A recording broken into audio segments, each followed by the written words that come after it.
Tenemos entonces que en Romanos capítulo 11, versículo 7 dice la Escritura que pues lo que buscaba Israel no lo alcanzaron. Los escogidos, dice la Escritura, sí lo alcanzaron, y los demás fueron endurecidos. Porque escrito está que Dios envió espíritu de estupor, para que viendo no vean, y oyendo no oigan. Esto dice la palabra de Dios, que aquellos que recibieron el endurecimiento fue por medio de un espíritu de estupor, pero que en realidad sí hubo un pequeño grupo del pueblo de Israel que sí recibieron la palabra. Los escogidos la recibieron y los demás fueron endurecidos. ¿Y cómo fueron endurecidos? Dijimos, porque la Escritura lo reitera y lo manifiesta por medio de un espíritu de estupor.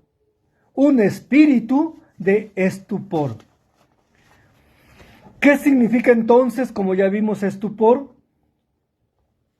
Israel fue endurecido y vino sobre ellos un espíritu de apatía. Un espíritu, fueron cegados con un letargo mental, con una capacidad nula de entender, de comprender el mensaje de Dios. Según la Real Academia de la Lengua Española, la palabra estupor significa asombro, pasmo, admiración. Esto significa, pero también significa burla, duda. Además, también significa sopor, letargo, perplejidad, desacierto, indiferencia, pero también significa adormecimiento, letargo, disminución de las funciones o capacidades intelectuales para poder reaccionar. No se reacciona de una forma lúcida, de una forma completa, de una forma plena, con pleno conocimiento, sino que es un estado de adormecimiento. Todo esto lleva la palabra estupor.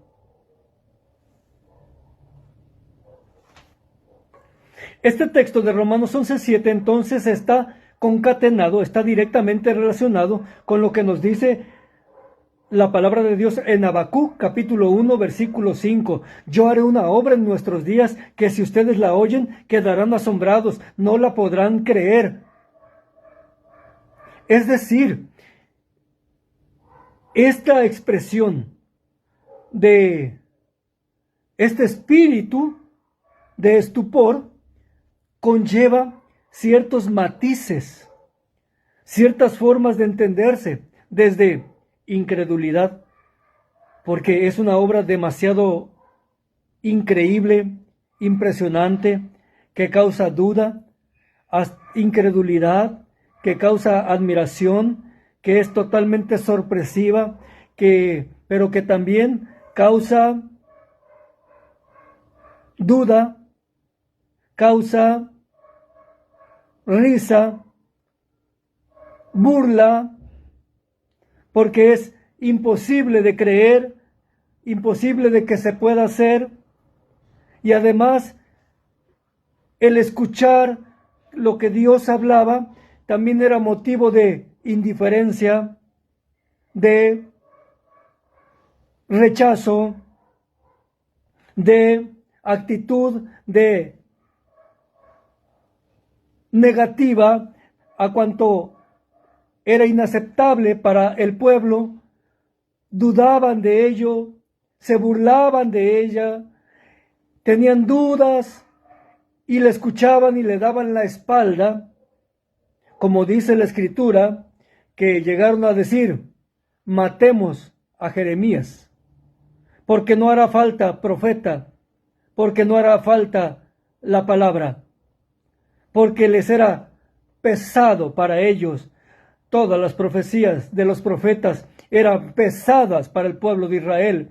Así por ello mismo perseguían a Elías, a Eliseo y a todos los profetas que hablaban la palabra de Dios.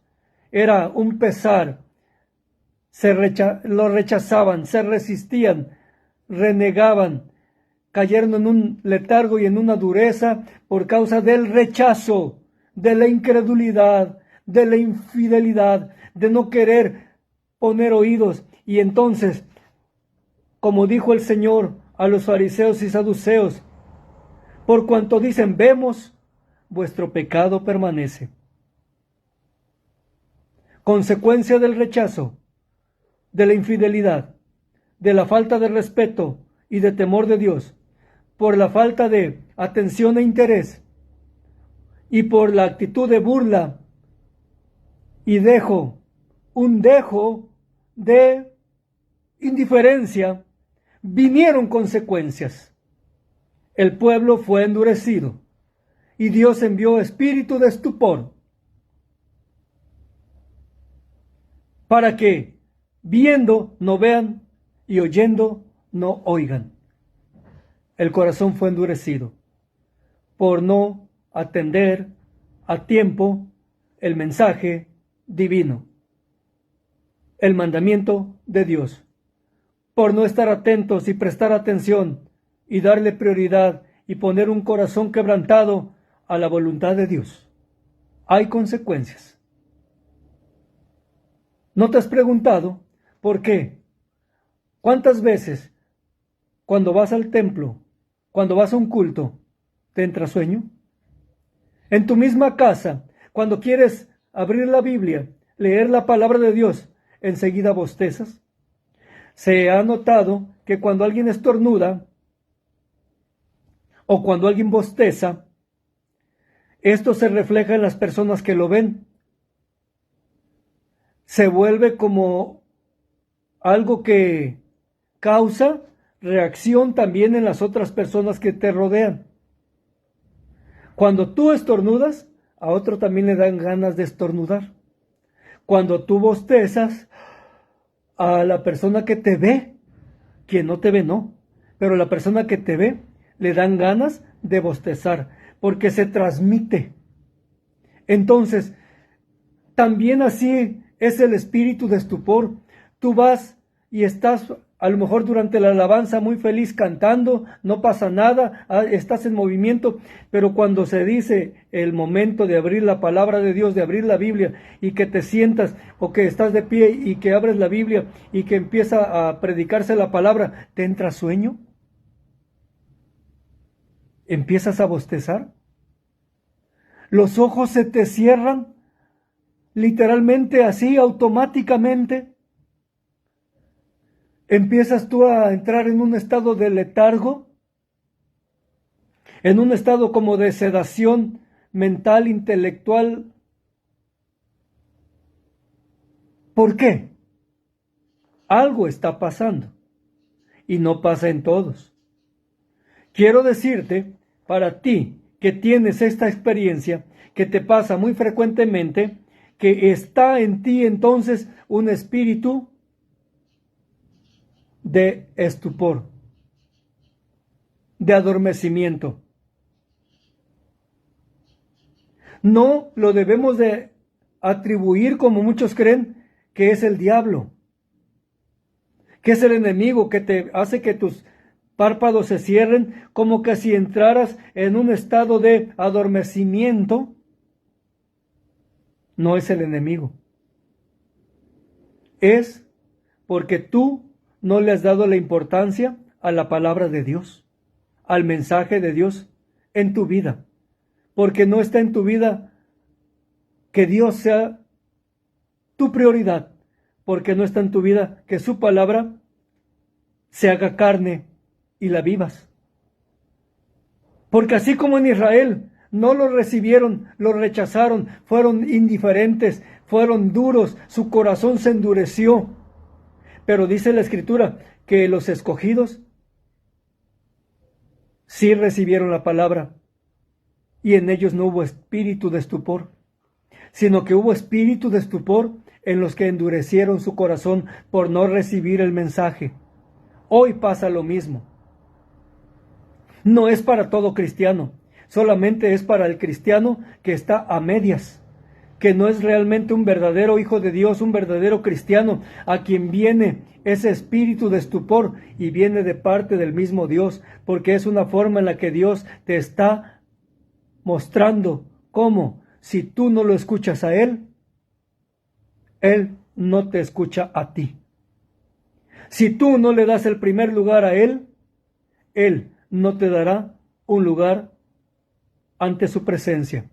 Si tú tienes dudas, si tú no crees toda la palabra hablada, predicada, enseñada, escrita, revelada en la palabra de Dios y por medio del consejo del Espíritu Santo y por medio de los sermones que llegan a tu vida, que no le das la importancia, que solamente vas y cuando se enseña que debemos de vivir en temor de Dios, en santidad, en amor, en fidelidad, solamente es como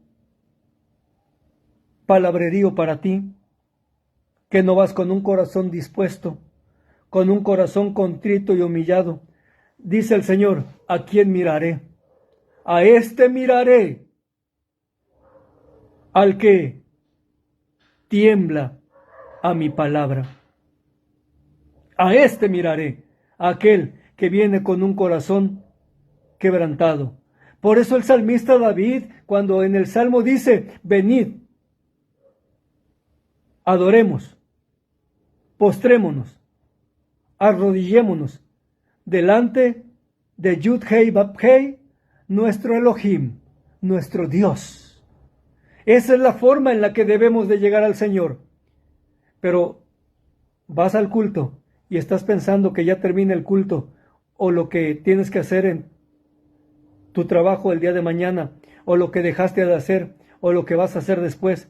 Cuando estás en tu casa, sales, pero sales como quien va a un paseo. Solamente te arreglas porque crees que al templo vas a una pasarela, y cuando estás en el templo estás distraído viendo cómo viene vestida la hermana fulano de tal o fulana de tal, y por eso te sientas hasta atrás para ver todo el que pasa y para distraerte, y qué bonito está el niño de al lado, y qué mal está vestida la hermana en tal lado, y quién vino y quién no vino, en vez de que estés atento. Por eso la Escritura dice que cuando vayas a la casa del Señor, cuando vayas, acércate más para oír que para ofrecer el sacrificio de los necios, porque no saben que hacen mal.